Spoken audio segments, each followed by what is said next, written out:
یو داسې سړی چې د سرو زرو لپاره یې په سلګونو پوځیان مړه کړل. د زړونو قاتل د دښمن لپاره مګر د خلکو لپاره یو اتل. د مرګ یخنۍ او د طوفانونو لارې خپل هدف ته ورسېدی. خو دا کیسه د سرو زرو نه ده، دا جلا کیسه ده.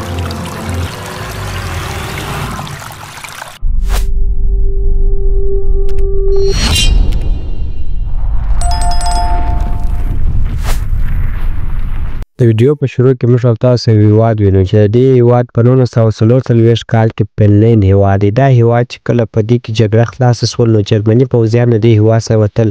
نو چې د دوی په مخکې به هر څه راتله دوی به ټوله ماتول، هغه که کورونه وو، هغه که مارکېټونه وو، هغه که اپارتمانونه وو، هر څه وو هغه دوی ټوله ماتول او د دې ځای څخه تلل.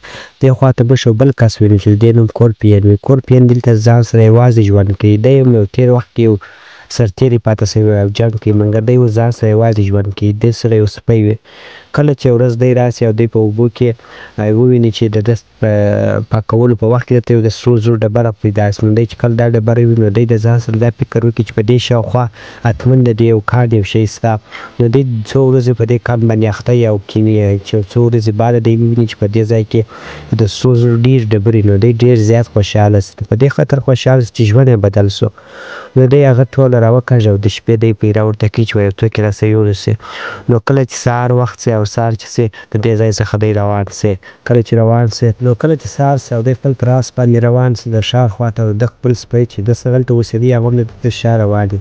نو دی ډېر زیات مزل وکړي. د ډېر زیات مزل څخه وروسته دی د یو جرمني پوځیانو سره مخ سي. کله چې د هغو سره مخ سي نو هغو سره په موټر کې یو څو انجینر وي چې هغه دوی خپل زیاتیات سره کوي. نو دی د دې قومندان ویني چې دی داسې نیغ نیغ ورته ګوري او داسې تېر سي. چې کله تېر سي د ده یو قومندان او لاس یې پر ده ټک کوي او دی ورته وایي چې مې وله. وروسته دی کله ولاړ سي او نور کسان یې خپله مړه کوي. نو خیر دی د دې ځای څخه ولاړ سي او دی چې کله روان وي پر آس باندې نو دی ډېر خلک ویني چې رازړېږي او مړه سوي مګر پر دې هېڅ تاثیر نه کوي ځکه دی خپله یو پوځي تېر سوی دی. د دې څخه هم تېر سي. کله چې د دې څخه تېر سي او دی ورسېږي د نورو پوځیانو ته. کله چې دی نورو پوځیانو ته ورسېږي هغه درته ووایي چې تا څه دی د آس څخه.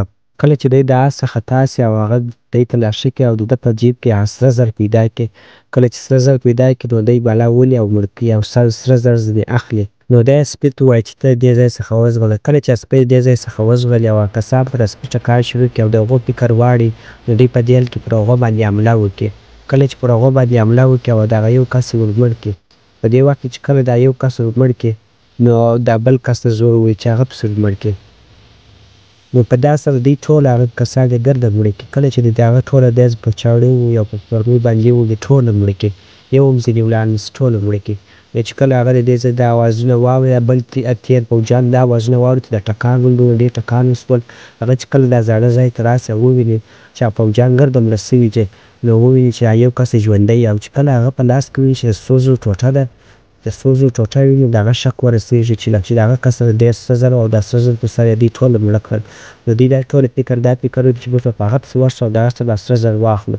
کله چې په هغه پسې روان سي د ډېر تګ څخه وروسته هغه وویني چې هغه وویني نو د دوی سره هغه ټانګ او پر هغه باندې ټک وکړي مګر هغه ځان ځینې بچ کړه او د دې ځای څخه بیا هم لاړ سي. کورپین چې ډېر تګ وکړي د ډېر تګ څخه وروسته دی وویني چې په دا مځکه کې ماینونه ښخ دي. کله چې دی دا ماینونه وویني نو د آس روان وي. نو چې کله یې آس په مزه روان وي وروسته دغه پوځیان هم پرې ورسېږي او دا پوځیان دغه مشر یې دا پوځیان ته وایي ورته وخاندي چې اوس ورته ګورئ دا آس د ده سره به په هوا سي.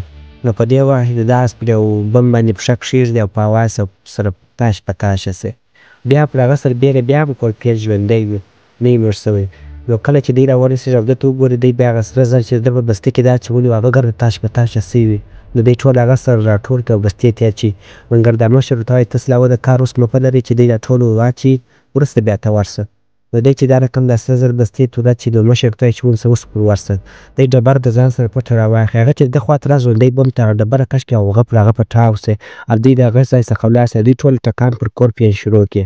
نو ډېر ټکان پر وکړي. ډېر ټکان څخه وروسته نو چې کله دی یو کس ته دی ووایي چې ورسه د ده خواته دی چې کله مډال مخ ته نیولی او د مرمیانو حفاظت کوي وروسته دی دا مشر ورته وایي چې ونیسه ته اوس ورسه او دی چک کړه چې دی ژوندی دی که مړ سوی دی. کله چې هغه د دی د ده خواته ورځي نو هغه په بم کې پټاو سي او ولاړ سي د منځه. وروسته بل پوځي ته ووایي چې ته ورسئ 2 کسانو ته او هغه هم په دا بم پسې پټاو سي او د منځه ولاړ. دی یو ګړی صبر وکړي چې کله دوړې سره کښته سي او د مشر کرار کرار د هغه خواته ورسي او وګوري چې هغه د دې ځای څخه تښتېدلی دی نو ډېر درد ورسي او وروسته د ده یو د هغه زنځیر را پیدا کړي لاکټ یې. کله چې هغه لاکټ راپورته کړي او وګوري چې دی داسې معمولي سړی نه دی دا هم یو غټ پوځي تېر سوی دی. وروسته هغه څو نجونې چې د دوی سره په موټر کې وې هغه د ټانک مخ ته روانې کړي که په بم راغلل نو دوی به د منځه ولاړ سي ټانک خو به نه ځي. وروسته دغه مشر یې ناست دی او دغه یو کس ته وایي چې ته اوس دغه زموږ ته مشر سره حال ټینګ کړه چې دا کس څوک دی داسې موږ چې دونه زورور دی. وروسته یې ټول معلومات ورکړي او د ده نوم و ادرس و ګرده شیان ور وښيي او ده ته ووایي چې تاسو اوس هم څنګه ژوندي پاته سوي یاست. دا یو ډېر خطرناکه کس دی. د ده زامن و مور و مېرمن هر څه ټوله د ده پوځیانو ور کړي دي. دی د پوځیانو په کیسه کې نه دی. نو تاسو اوس که غواړئ چې خپل ژوند وکړئ نو د ده څخه لرې ولاړ سئ مګر پر مشر باندې هېڅ تاثیر ونه کړي بیا هم د هغه پر خواو روان وي. څه خیر څه وخت څخه وروسته چې دی ولاړ سي مخ ته کله چې مخ ته ولاړ سو نو کورپین راست دلته د یو موټر شاته کښېني. د موټر شاته چې کښېني چې پر ده باندې کم زخمونه راغلي وو هغه زخمونه په رسۍ باندې ټینګ وتړي. وروسته هغه د ده سپی د ده خواته راسي. سپی د ده خواته راسي خو مګر ده ته ډېر نه ورنږدې کېږي ځکه ده ورته ویلي چې ته بیرته زما خواته رانه سه نو ده څخه لرې ولاړې.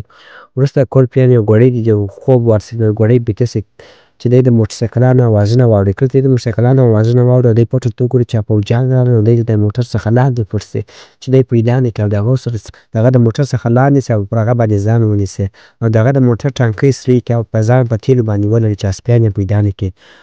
وروسته دوی ټوله کښېني او یو پلان جوړوي چې دا دی به څنګه ونیسو. نو دی په دیل کې دوی څخه وزغلي او دوی ورته فکر نه سي مګر د یوه سپي ورته فکر سي سپی وویني. کله یې سپی وویني نو دوی ټکان پرې شروع کړي. د ټکان ځای یې باسي مګر یو مرمۍ د ده په پښه وموښلي او دی غوځار سو. بیا پر هغه سره بیا هم دی ځغلي مګر په دې وخت کې دی سپیان ورله کړي. نو کورپین ځان ته اور واچوي او اوبو خواته ور وغورځوي. کله چې د اوبو خواته ور وغورځوي نو دوی ټوله راس د ده خواته ودرېږي. کله چې د ده خواته ودرېږي نو دا مشر ته وایي تر هغه ساعته تاسو نولئ چې دی راوخېږي. نو ده ډېره ساه نیولې. وروسته چې دی سر راپورته کړي نو چې راپورته کړي هغه بیا هم ټکان پر ده شروع کړي. کله چې ټکان پر شروع کړي نو په اوبو کې ونیسي نو دا کسان ورته وایي مشر ته چې دی مړ سو او کار یې خلاص سو. موږ په مرمۍ باندې وویشتې. وروسته دا مشر راولاړ سو او خپل دغه پوځیانو ته وایي چې تاسو ورسئ او دغه د ده څخه دغه راواخلئ سره زر. مګر کله چې دوی ورته هسې او هغه یې هلته مړه کړي د دوه پوځیان ورته که دواړه مړه کړي. وروسته دا بل پوځي وایي چې ته ورته هسې چې کله هغه ورته هسې هغه هم مړ کړي. وروسته درېیم پوځي نه ورځي هغه د دې ځای څخه وتښتېږي او وبېرېږي. کله چې وبېرېږي نو دی ورته وایي چې ته ده نه کړې مړ ولاکه ته زموږ سون لاړ سې نو دی یې پسې مړ کړي. خیر دی ژوندی پرېنږدي ژوند د لاسه ورکړي. وروسته چې کله هغه مړ پوځي کورپین په ځان پورې ونیسي او دې ځای څخه ولاړ سي چې کله ولاړ سي او دی مړ نه سي کله مرمۍ په هغه وموښتلې. وروسته چې دغه پوځي مشر یې راسي او وګوري چې د ده سپی دې خواته راغلی نو ده ته ورنږدې سي او یو پلان یې په نظر کې راسي چې یو پلان وکړو او دی په دا رقم سره ونیسو. وروسته دی راسي یو لرې ځای تر کله چې ډېر تګ څخه وروسته دی یو ځای ته راورسېږي او دلته ګوري د دمې دپاره کښېني. کله چې د دمې دپاره کښېني نو د سپی د ده خواته راسي. کله چې د سپی د ده خواته راسي دی ډېر خوشحال سي مګر کله چې د هغه په غاړه کې یو بم وویني چې هغه باندې بم راستاري نو هغه بم یې هغه خواته وغورځوي مګر هغه پټاو سي او د ده خواته راسي او دی ډېر زخمي سي. کله چې د ده سترګې خلاص کړي نو د ده مخ ته پوځیان راسي. پوځیان چې کله راسي نو دی پر دغه رسۍ باندې غاړه وتړي او راویې ځړي. نو چې کله یې راوځړي او کله پوځیان د ده څخه ټوله سره زر واخلي. کله چې د ده څخه ټوله سره زر واخلي او د ده جیب ته لږ سره زر واچوي وایي دا ستا نو ټول سره زر ځینې یوسي. په دې وخت کې دغه کوم شي باندې چې دی راځړولي دلته یو مختبله راوتلې نو دی پښه پر هغه ټینګ کړي تر سهاره پورې د هغه سره زړېږي. وروسته دی هېڅ رقم د دې ځای څخه ځان نسي خلاصولی ځکه چې د لاسونو ته رسۍ وي. په دې وخت کې یو طیاره تېرېږي. کله چې طیاره تېرېږي او هغه ډېر د مځکې خواته نږدې وي نو دا ډېر باد یې دغه یې ونړوي او لاندې دی راولېږي. کله چې لاندې راولېږي نو دی نسي کولی چې بیا هم ځان خلاص کړي ځکه د ده لاسونه تړلي. په دې وخت کې د دوه پیلوټانو تاثیر دلته تیل پیدا کوي. د تیلو پیدا کېدو په وخت کې نو دوی ته کورپین ویني. کله چې کورپین ویني او دا یو پیلوټ بل پیلوټ وایي چې وایي دی مړ کړم. چې کله پر ده ټک کړي نو دی خو ډېر زورور دی نو هغه په لغت ووایي چې په لغت ووایي او سر د ډبرې سره وموښلي او هغه دلته بېسده سي. په دې وخت کې دا بل پیلوټ پسې راسي. هغه پیلوټ چې هم راسي هغه هم پسې مړ کړي. دواړو کارو خلاص کړي. نو دی دلته د سره زر په لاس کې ووایي چې والله ګرده سره زر ولاړه بس نو کار خراب دی. یا به ځان مړ کړم یا به سره زر ځینې راوړم. نو دی بیا پر هغه خواو روان سي. کله چې روان سي نو دی د ځان سره فکر وکړي که زه په پښو باندې ولاړ سم نو ډېر وخت نیسم نو ځکه چې که په تیاره کې د ځان ولاړ سم نو دی د ځان سره پیلوټ را روان کړي. کله چې پیلوټ د ځان سره روان کړي نو په تیارې کې ولاړ سي. کله چې په تیارې کې ولاړ سي وروسته د مشر راسي. کله چې مشر راسي وویني چې تیاره هلته راچپه سوې ده او ګوزاره سوې نو کله چې تیارې کې وګوري چې هغه پیلوټ مړ سوی دی او کومه رسۍ چې دی د کورپین غاړې ته اچولې وه هغه رسۍ دې پیلوټ ته د درنلید اوس هم خبر دی چې کورپین ژوندی دی او نه دی مړ سوی او په موږ پسې راځي او موږ هم مړه کوي. نو د مشر راسي او پوځیانو ته وایي چې درځئ دې ځای څخه وتښتو. نو چې دوی ټوله راسي موټرانو ته وخېژي. چې کله موټرانو ته وخېژي دوه پوځیان راسي موټرانو ته وخېژي نو د نجلۍ پر وخاندي او ورته وایي چې هغه تاسو نه پرېږدي هغه ډېر وحشي انسان دی. نو دوی ته ډېر زیات درد ورسي په دې وخت کې. دوی په دا خبرو باندې اخته یي چې دا رقم منګل پوځیانو ته ډېر درد ورسي. خیر دوی په دا خبرو اخته یي چې د لورې د کور وروسته که د یو پوځي باندې حمله وسي. کله چې په حمله پر وسي او په سوک باندې ووهل سي په سوک باندې یې ووهل دوی چپه کړي. کله چې چپه کړي نو پر دا بل پوځي باندې هم حمله وسي او هغه لاندې کش کړي. کله چې دا یو پوځي چپه سي دا بله پوځي دې خوا ته وګوري او هغه هم دې خوا کش کړي او لاندې وغورځوي. نو دې خوا څخه راسي کورپین چې کله دې ځای ته راننوځي دې د نجونې وویني نو دوی ته ټوپک ورکړي.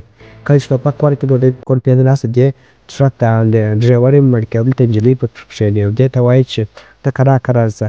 نو دی راسي د ټانک خواته. په دې وخت کې دغه یوه نجلۍ دغه بل ټرک سره هم د موټر په بغل کې او هغه نجونې ته چې کوم ټوپکان یې کړي وو هغه نو پر دې راولي او ټول مړه کړي. نو په دې وخت کې کورپین ولاړ سي د ټانک والا د ټانک دروازه به خلاصه کړي او موږ ټانک والا یو دم بریک ونیسي. کله چې بریک ونیسي نو دی لاندې راولېږي او هغه پر ده راوځي او پر ده ټکان شروع کړي. کله چې ټکان شروع کړي نو دی د شا له خوا پر هغه باندې راسي او هغه مړ کړي. په دې وخت کې چې کله دی هغه چې کله د ټانک څخه وغورځي مړ یې نه کړي نو دوی په خپلو منځو کې دا خبرې وکړي چې موږ به هم مړه کړي. نو دی دلته کولنګ پر هغه باندې راواخلي. هغه ډېر زارۍ ورته وکړي. په دې وخت کې نور دوه پوځیان راورسېږي. کله چې کورپین ته هغه وګوري نو پوه سي چې دی به موږ مړه کړي. هغه موټرسایکل پرېږدي او دې ځای څخه وتښتي. نو دی نه پوهېږي چې دی به موږ مړه کړي. نو دی دا فکر وکړي دا بل پوځي چې زه یې پرېښولم مګر کله چې دی دا وګوري چې هغه نجونې یې ده ته راواستوي. کله چې هغه نجونې دی مړ کړي نو دلته دی نجونې به خپل کسان د ده څخه واخلي. نو نجونې راسه دې خواته. په دې وخت کې دا مشر یې راسي د ټولو څخه مشر. نو هغه ورته وایي چې په دغه تیارې کې یوازې دوه کسه تللی سي. نو دا مشر راولاړ سي د پوځیانو مشر او د پیلوټ مړ کړي. کله چې پیلوټ مړ کړي نو دی غواړي چې د دې څخه په تیارې کې وتښتېږي. کله چې تیاره چالان وکړي او روان سي نو کورپین د دې خوا ورروان وي ټوپک یې پر اخیستی ټکان پر کوي. چې ټکان پر کوي نو په دې وخت کې کورپین د تیارې څخه لاندې مخکې دا فکر وکړي چې هغه لاندې پاته سي. نو په هغه دې سربېره بیا هم دی تیاره ته ټرانې راونې پرېږدي چې مړه کړي او هغه سره ځلې واړه کړي. په دې وخت کې دی راولاړ سي پر هغه تیارې باندې کولنګ ونیسي او غاړې سرې یې کړي. نو وروسته چې دی کله داسې لاندې وګوري چې دی لاندې راغلی دی چې کله راغلی دی نو دی راولاړ سي پر کورپین باندې حمله وکړي مګر کورپین هم دلته زخمي دی دلته جنګ نه سو سره کولی. نو په دې وخت کې کورپین خوارکۍ ته ټینګ کش ورکړي ځکه دی جنګ نه سو سره کولی دی زخمي. نو په دې وخت کې دی راولاړ سي د هغه سره یو چم وکړي او هغه په راکټ باندې د ده رسۍ وتړي او دی لاندې ایله کړي او لاندې یې مړ کړي. خپله مړ سي دی نه کړي مړ ځکه چې ده په کوم راکټ پسې تړلی هغه راکټ لاندې ولاړ سي. نو وروسته دی هغه بل کس پیلوټ ته وګوري. پیلوټ ته چې کله وګوري هغه چې د ټکانو په منځ کې هغه مړ سوی دی. دی راولاړ سي هغه سره زر له ځان سره واخلي د تیارې په یو کونج کې کښېني چې زه به ژوندی پاتې شم. کله چې تیارې په یو کونج کې کښېني او تیاره لاس په ځمکه وموښي داسې ذره سي. نو په دې وخت کې چې دی بیا هغه د جرمني پوځیان د جرمني په سرحد باندې دی راسي نو وګوري چې دغه نجونو دغه کس رااخیستی وي د ځان سره. نو چې کله د ځان سره اخیستی نو دی یاري هم پاتې چې دلته چیش کوي. وروسته کورپین دلته په خوټو کې پروت وي. کله چې په خوټو کې پروت وي هغه سره بیا هم نه ژوندی پاتې سوی وي او دی ډېر یو خو څخه وروسته بیا راسي بانک ته. کله چې بانک ته راسي دی په خوټو لړلي ټوله خلک ورته ګوري. نو دی راسي هغه سره زر د هغې مخ ته کښېږدي او ورته وایي چې د دې په سره زرو په بدله کې ماته پیسې راکړه. د ډېر زحمت څخه وروسته چې کوم هدف درلود هغه یې سرته ورسوئ. ملګرو که زموږ دا ویډیو خوښ سوی وي نو زموږ ویډیو د سره لایک او سبسکرایب کړئ زموږ چینل. بای